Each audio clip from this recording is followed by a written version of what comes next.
Hello and welcome to the next edition of our podcast Lights on Europe. Today we speak to Giulio Venneri, one of my friends who I got to know as a musician thanks to the band that he's playing with here in Brussels, DrØnes 72.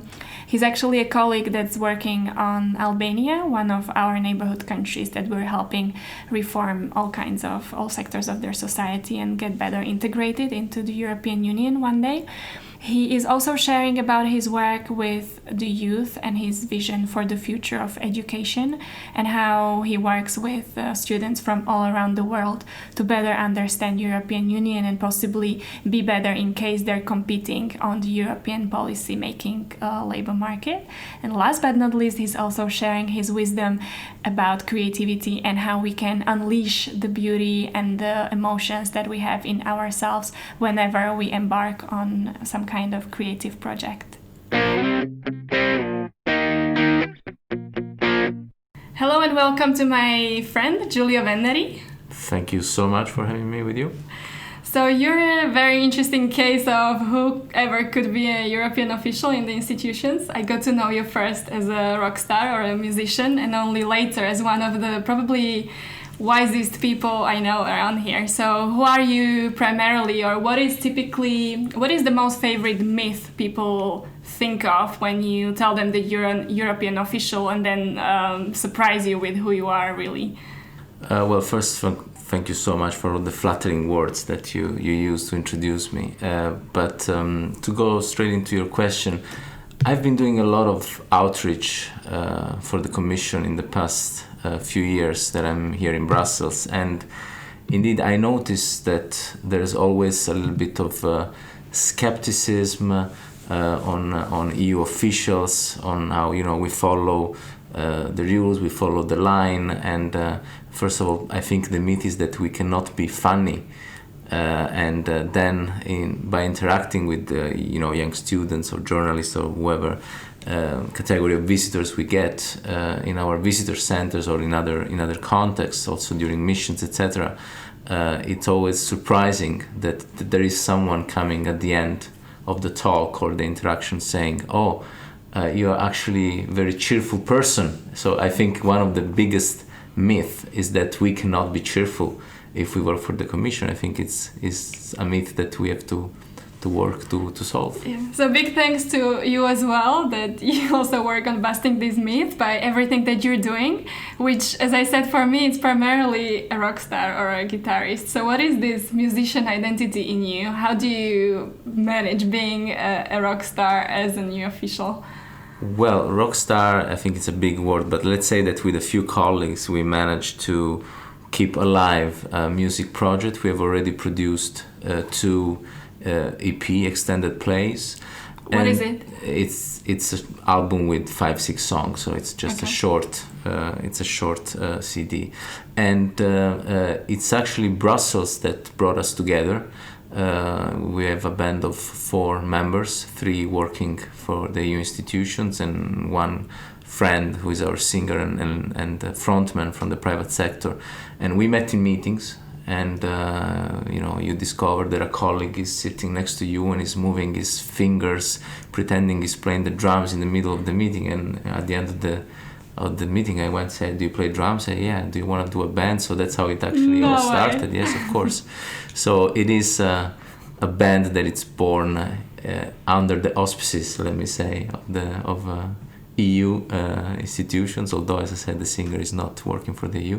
Tell us the name for those of you who want to listen to you. So the band is called DrØnes 72, and again, also, it has a lot to do with work, because we just started to play together because of the wife of a colleague who had worked in Eastern Partnership countries.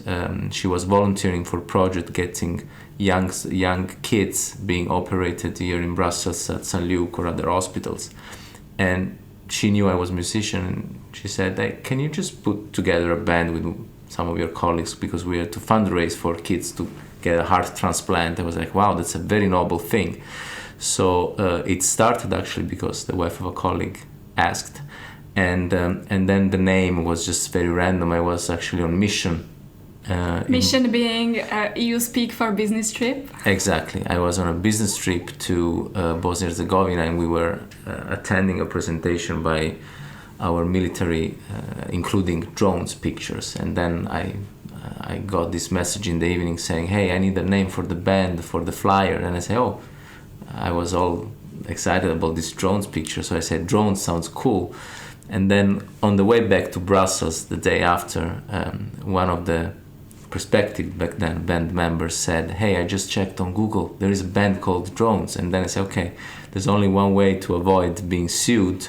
Let's add the umlaut, or in our case we choose the Danish with the bar, and we had to add the name. And I was flying to Brussels, connecting in Munich, and I just read somewhere Cafe 72, and so I picked a random name. So I was too busy at work to think of cool names, so it just came DrØnes 72. But we are available on Spotify, on all these portals.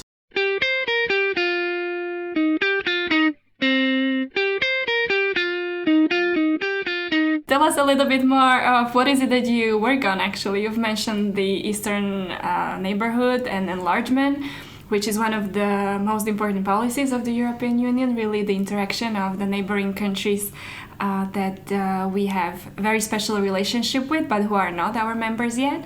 So what is your engagement there? Actually, since I joined the Commission in 2010, I've worked for, back then DG Enlargement and now DG NEAR. So DG being a Director General, which is one part of the European Commission. Exactly. So Eurospeak, a live translation from Lucia. Thank you very much for the subtitles. So I work in the General Director for Neighborhood Policy and Enlargement Negotiations now, which used to be a standalone General Director for Enlargement a few years ago. I first served in the unit dealing with Bosnia-Herzegovina, and then I moved on to dealing with Albania, which is another country in our neighborhood that is in the pipeline for membership. And it's now 10 years that I've been dealing, almost 10 years I've been dealing with enlargement countries. And I find this a very fascinating job, because the engagement, although this being third countries in our neighborhood with whom we have special relations, they are inevitably attracted by the EU and their citizen in particular. And in the case of Albania, this is very straightforward.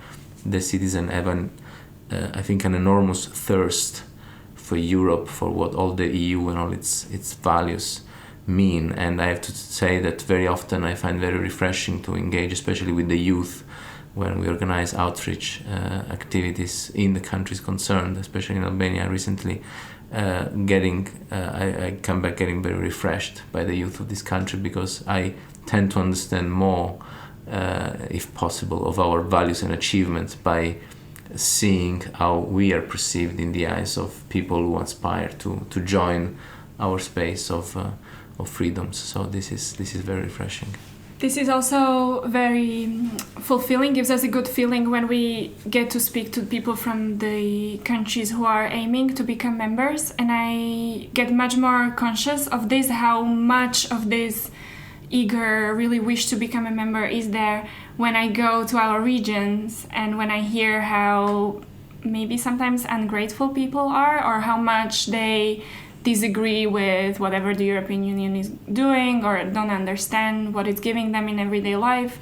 In our region, in the Central European region, this mood of appreciating the European Union membership changed a lot since the pre-enlargement phase. And so going now to countries such as the Balkans and talking to people who really crave the membership, it's really beautiful to hear, and kind of a nice memory of what is it that we offer as a value proposition and as a kind of prospects of the future to this country. So I guess you're lucky there that you go to the regions where people really crave the membership. Yes, I think that one of the latest opinion polls that were run show that in Albania, I think it's above 95% of support to European integration of the country. So it's pretty much almost unanimous support by the citizens of the country to move forward, and therefore also to have all reforms in very delicate sectors that the countries are undertaking, and Albania in particular is undertaking to get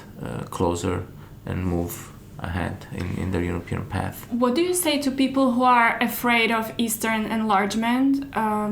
People who probably don't know enough about the culture and who may think that the people there, or the economy or the society, are not European enough or modern enough in order to be sufficiently integrated into the European Union, which again is many myths that are surrounding this region, which could have been similar to Eastern Europe and Central Europe before the Eastern enlargement. So I guess it took a lot of courage for Western European countries to embrace Eastern Europe before the big enlargement of 2004, and maybe a similar exercise is now up and coming for our minds and our culture mindsets when it comes to Balkans. So how do you sell them the readiness of Balkans to maybe get closer to European Union? Well, I think that it is true, as you said, that there are a few issues in terms of perception within EU member states constituency about the Balkans. This is inevitable because also the legacy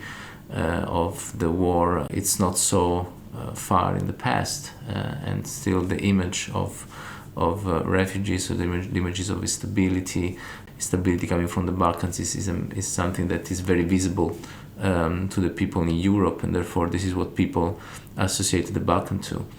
But there is a lot of energy, there is a lot of willingness to change. I see this, as I said, particularly amongst young people.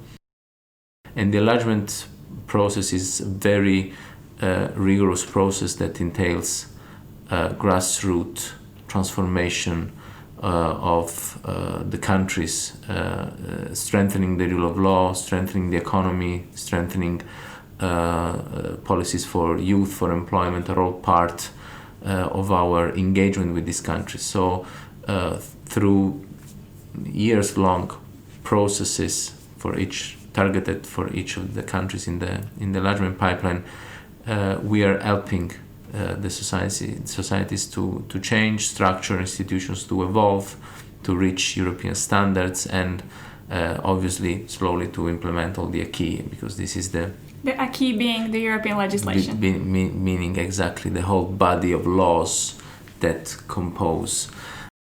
regulate the life of the Union, from the treaties to the directives and regulations, etc. So we are doing an enormous job, and the countries in the region are doing an enormous job, and they will join when they are ready, of course, and this is a decision that EU member states will have to take unanimously. So the rules of the game are very clear in terms of decision making here in Brussels, so this is another aspect to be taken into account. There will not be an enlargement if all countries. So it's not that they will join when they're ready, but it's also when we are ready. When we're ready, exactly. Yeah, both sides. And so you most specifically work on the rule of law aspects in Albania. So what can you tell us a bit more concretely? How does your life look? How much do you commute between Brussels and Albania? And what do you do more specifically for them to reform this area of life? Well, these are, as I said, very sensitive areas of work. So they're priority areas. And therefore, also in terms of our financial assistance, there is a lot of investment of EU funding that is being allocated for the past few years to really boost reforms, to really change the dynamics, and obviously generate virtuous dynamics in terms of institutional change, and also in terms of human resources policies, etc., etc. There is, in average, a mission, as you put it, a business trip every month or every 2 months, depending on how we manage to combine our duties. We have structured engagement on rule of law, so every year there is an annual bilateral committee between the EU managed by the Commission and the country concerned. So we sit and review progress every year in these committees, but also in between there is always a need to engage with the interlocutors like Ministry of Justice and interlocutors from the Ministry of Interior and so on and so forth. So as I said, this is very exciting areas because of course positive change in the rule of law, in the functioning of the justice system, in the functioning of the police are changes that are very visible and affect directly the life of citizens. So citizens, the issue in the rule of law are the issues that the citizens care mostly about, along with obviously socioeconomic opportunities, etc. So it is an exciting area, and it is an area in which the Commission has put as a top priority for all enlargement countries, and I feel proud to contribute to positive change in these areas. Are you always welcome on the ground? Does it really look like a very friendly relationship where both EU and Albania are working towards the same result of the reforms? I can imagine that maybe there are parts of the society or of the administration that may not be so excited about the reforms that you are pushing them to do, or are the prospects, as you say, of the enlargement really so attractive as the polls would be showing, that it is a more simpler journey in terms of the buy-in of the partners that you're working with? Well, I think that when you have such a strong popular support for the EU and therefore indirectly for the EU agenda, inevitably, whatever color the government is in the country, it is clear that reforms that are necessary to move the country ahead in its European path are always on top of the agenda. So, with such strong popular support, this is an important advantage. And overall, I think, as I say, in the case of Albania, there is, as I said, there is a lot of thirst for Europe in the youth. But I think more generally, this is not something that I can attribute only to the youth. I also noticed that there is a lot of understanding and a lot of willingness to move forward in general across the public administration. And of course, without entering politics, without entering the government, opposition, parliament dynamics, if I just look at the civil service, I noticed that indeed there is a lot of attention, there is a lot of dedication to move things forward, to make things right for the destiny of the country and the European destiny of the country. So this is something that has been very refreshing, reassuring throughout the past. And recently you told me that you even managed to export your music to Albania and you got to do some concerts over there. So I guess that could be kind of a nice experience for your partners from WAC to see you in action in this other identity that you have. Yes, we actually, with the band, we played 2 times in Albania because, you know, we have very busy lives. So sometimes the best way to organize a concert is actually to make it happen where one of us is on business trip. And I managed to organize twice for the band to join over the weekend. Obviously, we were taking weekend break and play in Tirana, which is a very vibrant city with a lot of energy and a very interesting cultural dynamics. And I think this is also part of our duties. I mean, not everybody is a musician, obviously, but when doing external relations, I think whatever your portfolio is, I think it's very important to get acquainted with the cultural dynamics and the societal dynamics of the countries that are in our portfolio.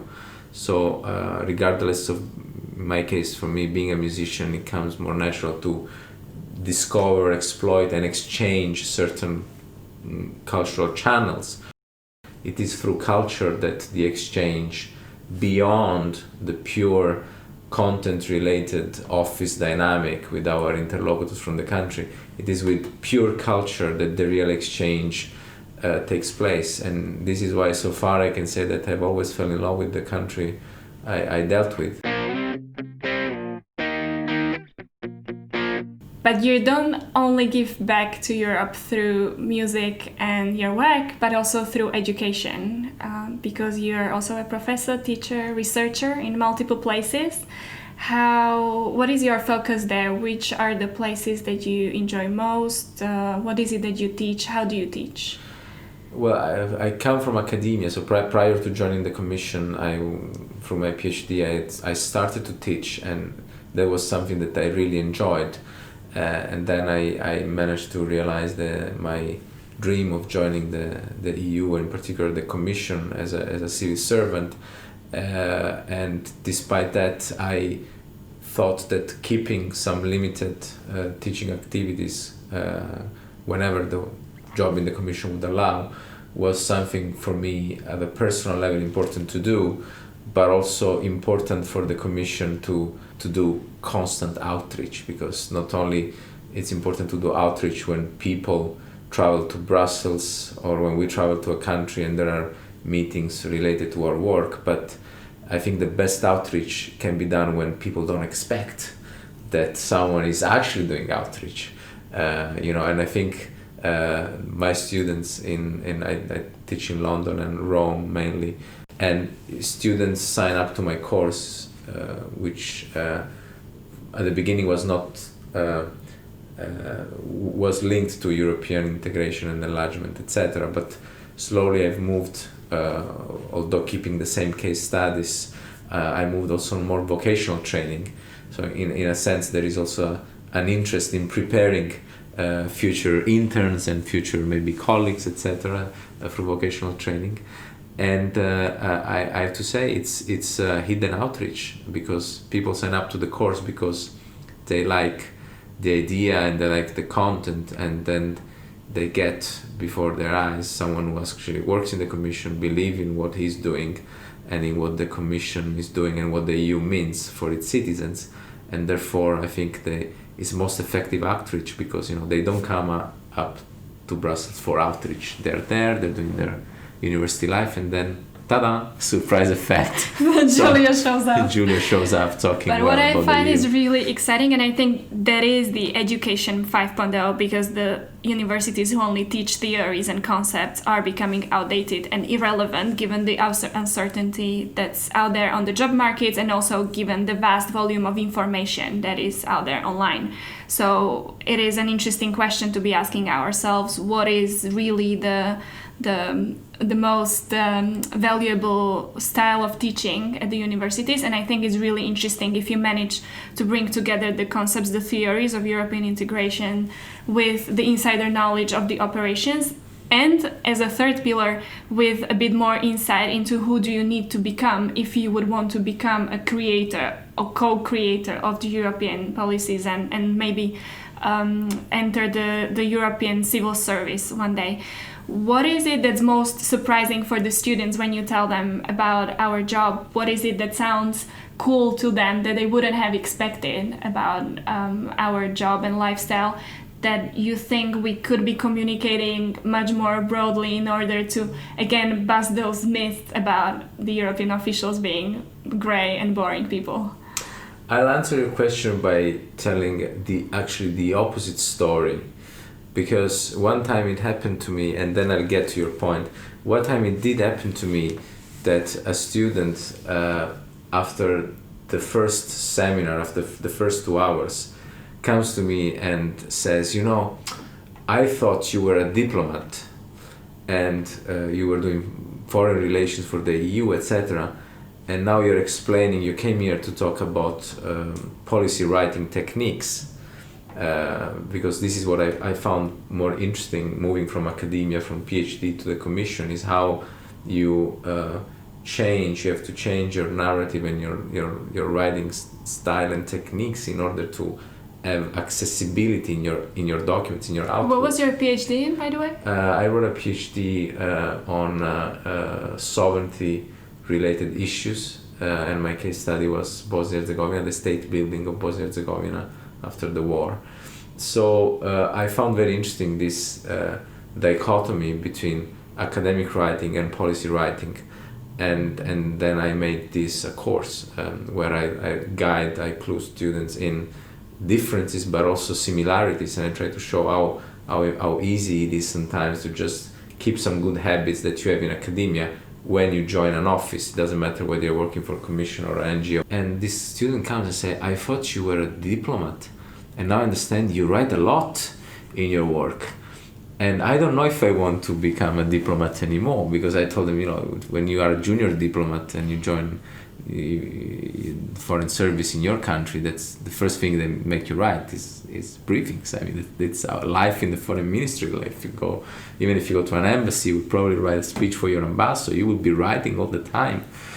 And then it's funny because at the end of the course, by really trying to making this exciting for them, and I was trying to explain, when you write a briefing, you are a very privileged person. It's like you are Steven Spielberg of policy making, because you have your actor who's gonna deliver, but it's you at your desk with your various layers of management, of course, but it's you the initiator. So it's cool to be the initiator. And then at the end of the course, the student came and say, I changed my mind again. I like this Steven Spielberg of policy concept. I think I wanna, because he was a student who wanted to become a diplomat in his country. He was not a EU citizen in this case, I think, to remember. He was an Indian student in London, and he wanted to go back to India and become a diplomat. And I said, well, I'm happy you changed your mind twice, so now you want to do foreign relations. I think it's a very exciting area. Do you have any experience or relationship with Slovakia through your students or art that you're doing or work? I had the privilege of having a few Slovak students in classes, particularly in London. I think maybe one time in Rome too. But my classes in London are very diverse and international.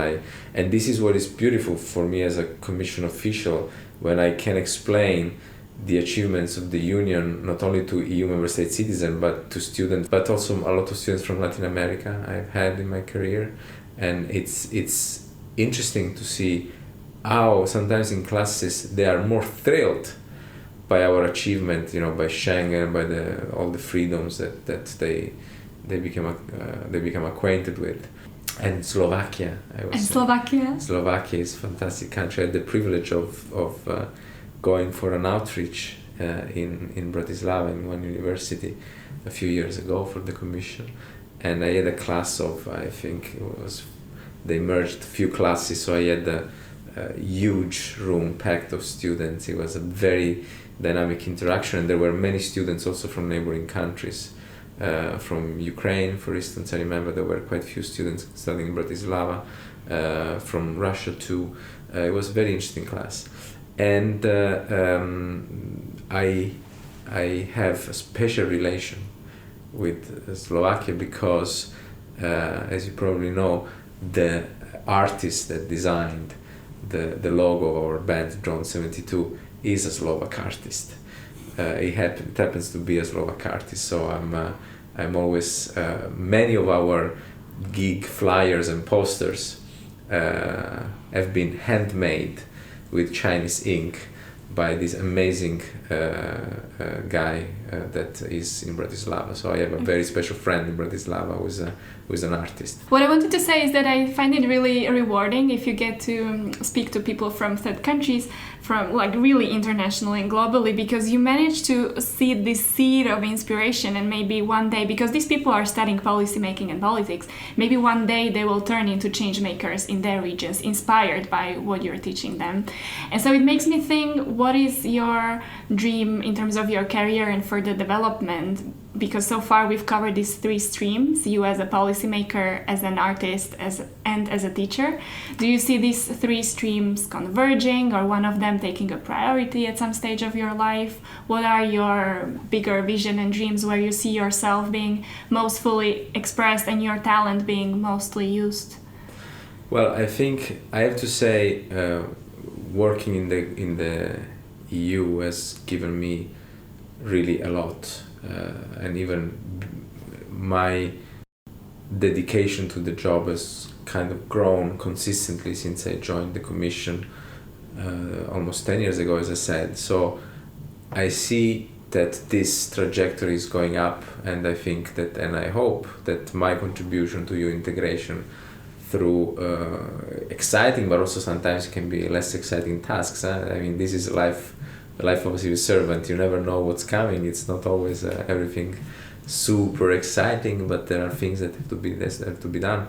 But I think the beauty of our job is that we are contributing to, I think, one of the biggest dreams that was ever conceived, and I like, there is a definition. I mean, our motto, I think, is still united in diversity, but there is a definition of this which was coming from the Italian founding father of Europe, Alcide de Gasperi, which I found in a very fascinating speech in the, I think it was the late 40s, early 50s, when all the ferment for the initial creation of something at the European level was coming about. And he said in a speech that Europe shall be built united in variety. And I really loved this label, because I love our label too, United in Diversity, don't get me wrong, but I really love this label because I think that it has less polarizing meaning. Variety, it gives more the sense of opportunities, and I really think in going from the macro to the micro of the job, I really think that working in the Commission in the EU gives a variety of opportunities. There are so many tasks, there is so many opportunity for talent to grow, and there is also mobility is an important aspect of our job. When I talk to colleagues who are in the National Civil Service, sometimes I know people who have been on the same job for 15, 20 years, which is something that sometimes on very technical dossier also happens here in Brussels, don't get me wrong, but there is very limited mobility sometimes. So I think that this concept of variety still makes me think that my human and professional realization here in Brussels can continue very well in the Commission, and I hope to be a good servant to the cause, while at the same time, of course, over the weekend playing rock. It's not a bad thing to do, I would say. And in the after work hours also for your colleagues, Yes. the bars of Brussels. One last thing that it makes me think of, adding to the variety, the concept of creativity. We've discussed last time when we met that both of us had a very creative period now.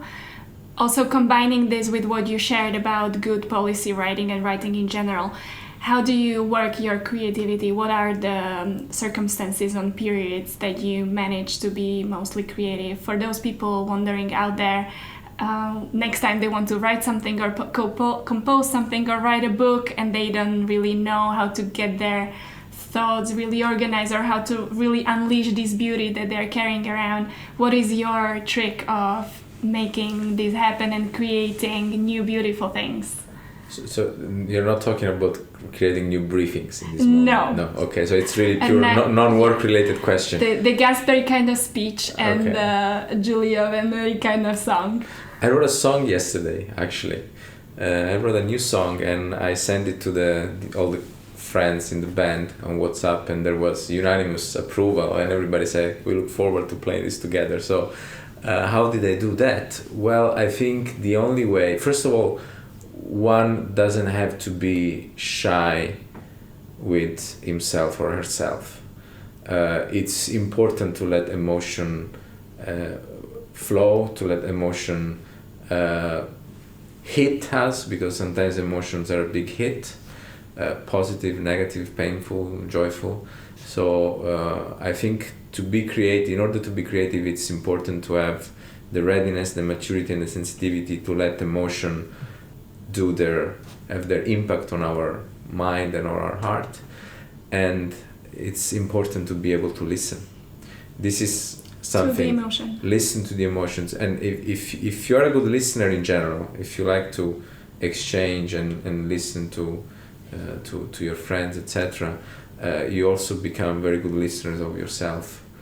And then it's just about sitting down and writing. And I write most of the songs on my mobile phone, because inspiration we have comes. Them glued to our hands, and so Yes, whenever the inspiration kicks in, you can record it. It's always in the pocket. So sometimes I remember one time I wrote a song during I was on a business trip, and I was flying back to Brussels, and it was my last official mission for that 5-year term dealing with Bosnia and Herzegovina. And when the plane took off, I just saw 5 years of my life and many things, and I wrote a song which is still unreleased, but and it just did it on the mobile on the plane. So you just, I think, educate your ear to listen and to listen to your heart, and it's a sensitivity, and then it's just about writing. And if you are skilled with melody, which is the most difficult thing in a song, then you have a song. So it's a very simple process. Thank you very much, and we are looking to listening a lot more from DrØnes 72. Oh, thank you so much. You're very kind, Lucia. And thank you for this exchange. I loved it, and I wish you all the best. Thank you. See you.